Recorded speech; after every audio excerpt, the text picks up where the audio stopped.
Hi guys, Penny Rose Journals, how you doing? Okay, I have a bunch of little boxes here. I have one of these Barilla pasta boxes, various little boxes from incense and medications and whatnot, and I'm going to make a bunch of little journals. Now, I've got quite a lot here, so it's going to take me some time, so I may break this into 2 videos. We'll see. Yeah, I'm either going to cut out a lot of the footage or you're going to end up with 2 videos here. So we'll just see how dull it gets going with all of these boxes at once. So I make these little tiny journals quite regularly. I like to take them with me when I travel as gifts. I give them to people that just give me a hand or, help me out. People that have touched my life in some sort of way while I've been travelling, and I would like to give them a little gift of appreciation. So yes, I will take a little bag of these with me when I go, and that's what I will use them for.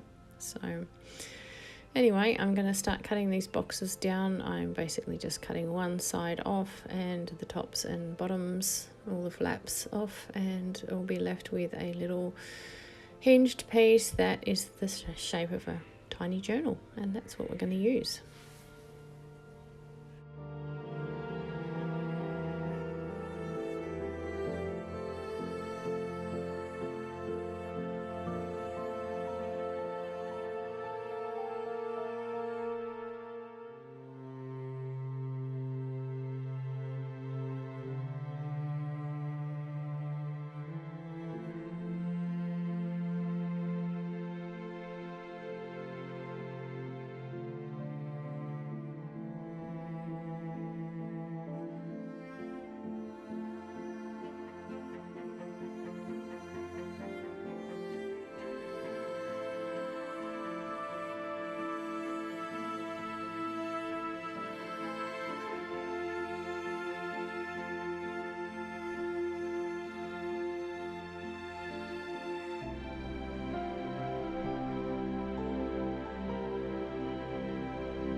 This little box was a different sort of shape, but just kind of went with it and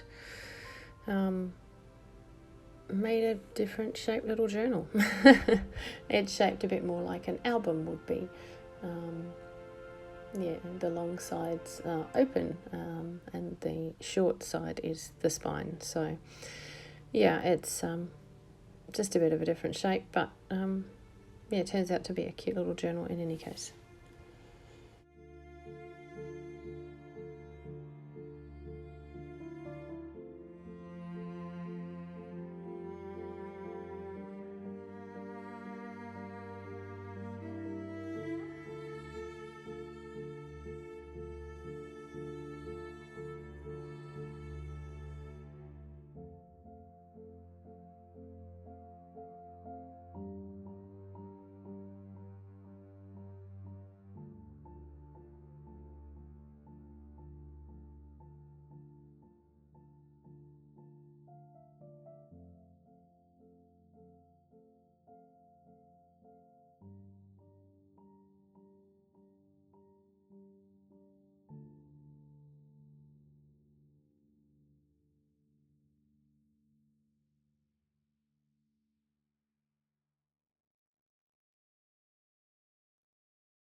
This little lot I will be covering in jelly prints.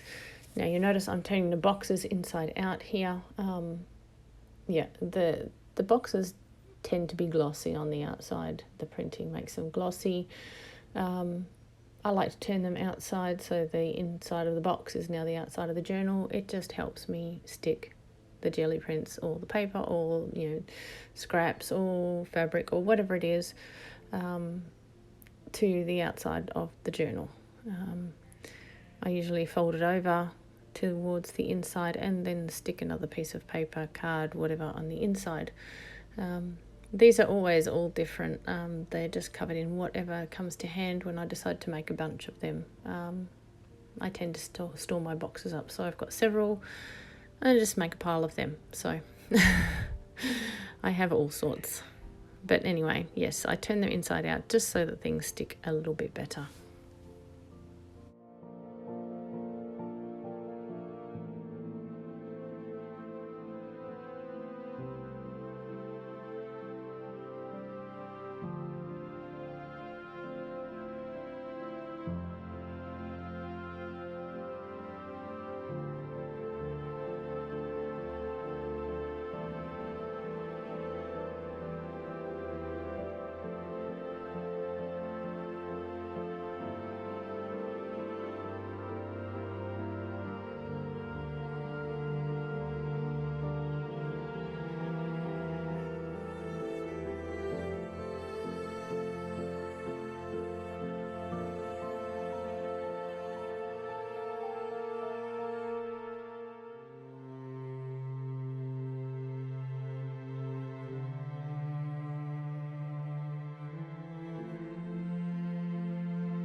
Of course, this little box with its different shape will need to be covered a little bit differently.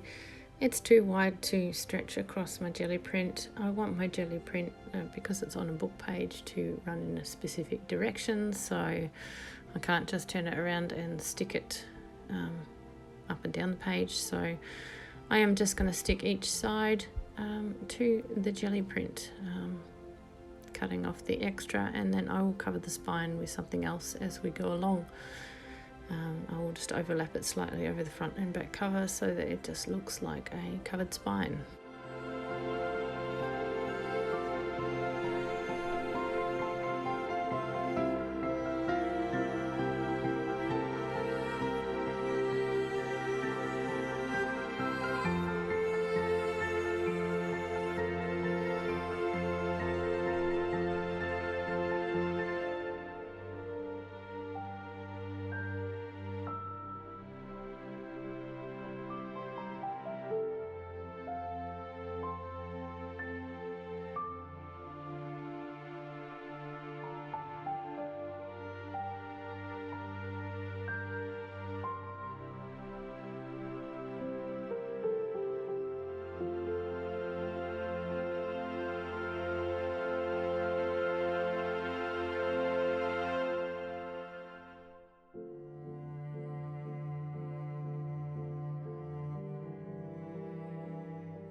And of course this very tall Barilla box is going to need another plan because it's too tall for any of my jelly prints. So I have the perfect thing here. It is the dust cover, or part of the dust cover of a kitchen decor book, and I thought, well, that's just perfect because I really like these books of this shape as shopping list books. They lend themselves well to lists, so I thought, well, kitchen decor is just perfect. And what else was I going to use a dust cover of a kitchen decor book for? So it's the perfect shape, it's the perfect size. It was meant to be.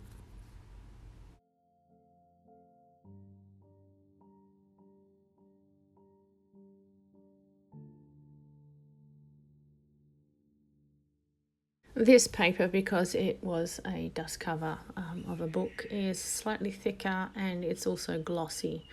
That's why I am using this acetone-based glue, just to give it a little bit more hold.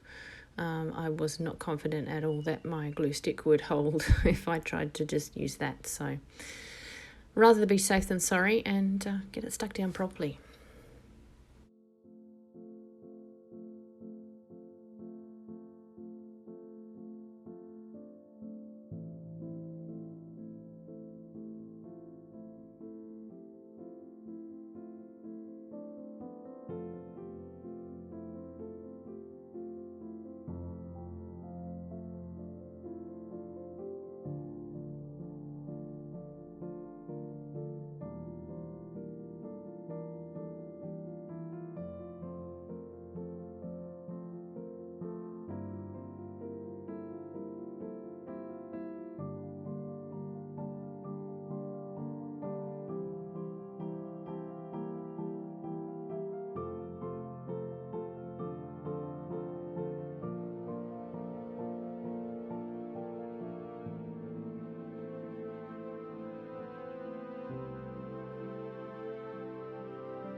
And again, because I'm now gluing my jelly print, which was on slightly glossy encyclopedia page, to the glossy outside of the box, which is now the inside of the journal, I'm using the acetone-based glue again, just so that, I can make sure that it's going to stay stuck. I don't really like gluing glossy surfaces with anything but the acetone-based glue, and sometimes I'll even rub them back before I do that. But these are such small books, they won't be under a lot of strain, and there will be a piece of card or paper or something glued on the inside to help secure them down as well. So I'm not concerned at this point. I know they'll hold.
Okay, well that's all our covers cut and glued down.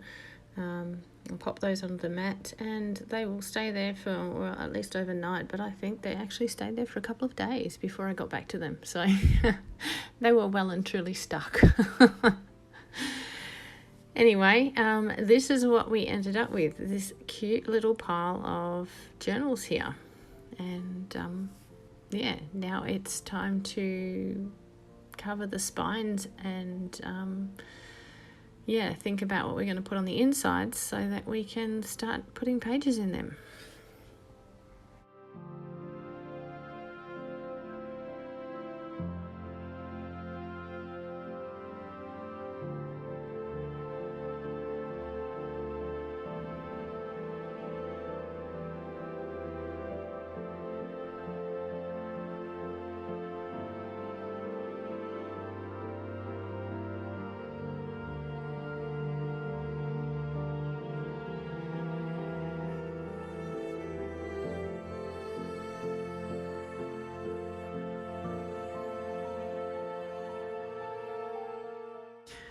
Okay, because this one is so tall, I thought some scrapbook paper would probably be the way to go. I didn't really have anything else that was large enough, that was sort of, decorative and interesting. So yeah, I've gone through this scrapbook paper. I'm just going to use the piece that I've selected there. Just having a look at the rest just in case something else grabs my fancy. So we'll put this piece aside as well because that will do probably the rest of them, or at least some of them. And yeah, that leaves us with 2 more to get covered, and I think we will be able to do those 2. So this lot can go away and we will get going on the inside covers.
Okay, they're pretty much all cut. I will just finish the rest off. Again, I will use the acetone based glue to glue these on the insides of the covers. Yeah, once they're glued on, I'll just pop them under my mat and give them time to dry, and then we will move on to finding something to cover the spines with. I do like to cover the spines once I've covered a book with paper, in this case obviously jelly prints, because paper is not, terribly flexible. There is a risk that when you're opening and closing it, it will crack along sort of those pressure points down the edge of the spine. So I like to cover those up with a bit of fabric. That way it just disguises the fact that there may be cracks in the paper. The fabric is much stronger. It's not going to break, and just looks nice anyway.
Okay, with this little odd-shaped one, I decided I wanted to cover the spine before I covered the inside. So, yeah, this is what I'm going to use on all of the little books. I'm just going to use this sort of, I'm not even sure what it is, like a faux suede. Yeah, so I'm just going to use a little strip of this. It's nice and dark. It sort of covers up, particularly on this one, the fact that the spine is, white. So, and it looks nice. It's an interesting sort of feeling fabric. And yeah, I'm going to sew these little signatures into these with a light coloured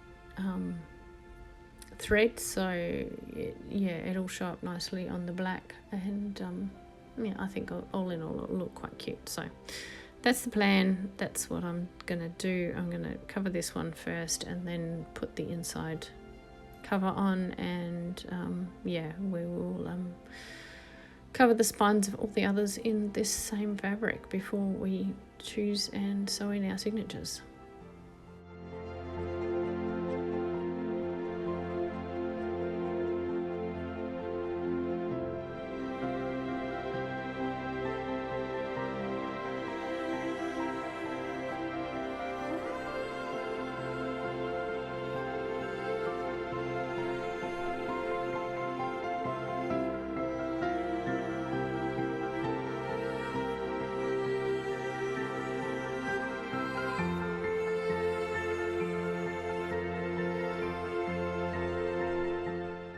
One thing you do have to watch with this sort of faux suede material is don't get glue in it. If you get glue in it, you're going to get a white patch that you just cannot remove. So you've got to take a bit of care to make sure you don't have glue on your fingers when you're smoothing something down, else you're going to end up with white streaks on something where you don't want them at all.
Okay, just time to choose some papers to make our signatures.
Okay, I am going to split this into 2 videos because we've already reached 30 minutes and I've cut out a ton of footage. So, yeah, we've chosen some pages, and tomorrow we will come back and we will put some signatures together.